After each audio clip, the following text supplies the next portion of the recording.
जय मां काली। स्वागत है आपका आपके अपने चैनल स्टोरीज नजर में, जहां हम लेकर आते हैं इतिहास, आस्था और रहस्य की ऐसी कहानियां जो आपको समय की उन परतों तक ले जाती हैं जहां विश्वास और चमत्कार एक हो जाते हैं। आज हम चलेंगे कोलकाता के हृदय में बसे एक ऐसे शक्तिपीठ की ओर जहां कहा जाता है कि माता सती के चरणों की उंगलियां आज भी सुरक्षित हैं। क्या सच में यहां तांत्रिक साधनाएं होती हैं? और क्यों मां काली के मस्तक पर लगाया जाता है वैष्णव तिलक? आइए शुरू करते हैं इस रहस्यमयी यात्रा को। कल्पना कीजिए उस क्षण की जब ब्रह्मांड शोक में डूब गया था। दक्ष प्रजापति के यज्ञ में अपमानित होकर माता सती ने अग्नि को अपना शरीर समर्पित कर दिया। जब भगवान शिव ने ये देखा, उनका क्रोध तांडव बन गया। हर कदम पर पृथ्वी कांप उठी। देवताओं ने भयभीत होकर भगवान विष्णु से प्रार्थना की। तब सुदर्शन चक्र चला और सती का शरीर खंड खंड हो गया। जहां जहां उनके अंग गिरे, वहां वहां शक्तिपीठ प्रकट हुए। कहा जाता है आज का कालीघाट काली टेम्पल वही स्थान है जहां माता सती के दाहिने चरण की उंगलियां गिरी थीं। लोक कथाओं के अनुसार गंगा किनारे तपस्या करते एक साधु को जल में दिव्य प्रकाश दिखाई दिया। जब उन्होंने उसे बाहर निकाला, वो एक शिलाखंड था, चरण के आकार जैसा। उन्होंने उसे देवी का स्वरूप मानकर पूजा शुरू की। समय बीता और कथा जुड़ती है दो संतों से, ब्रह्मानंदा गिरी और आत्माराम ब्रह्मचारी। मान्यता है कि मां काली ने स्वयं दर्शन देकर नीलगिरी की पवित्र शिला को यहां स्थापित करने का आदेश दिया।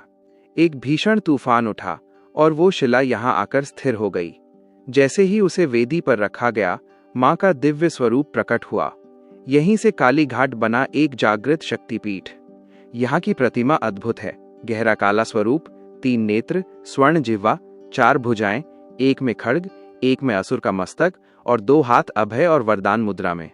कहा जाता है ये प्रतिमा स्वयंभू है। मंदिर की वेदी के नीचे माता सती के चरणों की 4 उंगलियां सुरक्षित मानी जाती हैं। हर वर्ष आषाढ़ पूर्णिमा को विशेष अनुष्ठान होता है। मंदिर के कपाट बंद और केवल वरिष्ठ पुजारी आंखों पर पट्टी बांधकर स्नान कराते हैं, क्योंकि मान्यता है उस दिव्य ऊर्जा को साधारण दृष्टि सहन नहीं कर सकती। दीपावली की रात जहां बंगाल में मां काली का उग्र रूप पूजित होता है, वहीं यहां मां की पूजा लक्ष्मी रूप में होती है। हर रात शयन आरती में मां के मस्तक पर वैष्णव तिलक लगाया जाता है। ये शाक्त और वैष्णव परंपराओं का संगम है। एक संदेश की शक्ति और विष्णु अलग नहीं, एक ही ऊर्जा के 2 रूप हैं। लोक कथाएं ये भी कहती हैं कि मंदिर के नीचे गुप्त सुरंगें हैं जो दक्षिणेश्वर और आदि गंगा तक जाती हैं। कुछ खुदाइयों में प्राचीन संरचनाओं के संकेत मिले, पर ठोस प्रमाण आज भी रहस्य हैं। एक बंद तिजोरी की कथा भी प्रचलित है, जिसे वर्षों से नहीं खोला गया। क्या उसमें प्राचीन आभूषण है या तांत्रिक ग्रंथ? कोई नहीं जानता। कालीघाट को तांत्रिक साधना का केंद्र भी माना जाता है। आधी रात मंत्रोच्चार और डमरू की ध्वनि। कुछ भक्त दिव्य अनुभवों का दावा करते हैं। महान संत रामकृष्ण परमहंसा ने भी यहां मां की जीवंत उपस्थिति का अनुभव किया था। 18वीं और 19वीं शताब्दी में मंदिर का पुनर्निर्माण हुआ और ये क्षेत्र कला का केंद्र बन गया। यहीं से प्रसिद्ध कालीघाट पेंटिंग की परंपरा शुरू हुई। तो क्या सच में चरणों की उंगलियां आज भी सुरक्षित हैं? क्या सुरंगें अब भी मौजूद हैं? क्या तिजोरी में छिपा है कोई अनजाना रहस्य? शायद कुछ उत्तर अभी भी समय की परतों में छिपे हैं।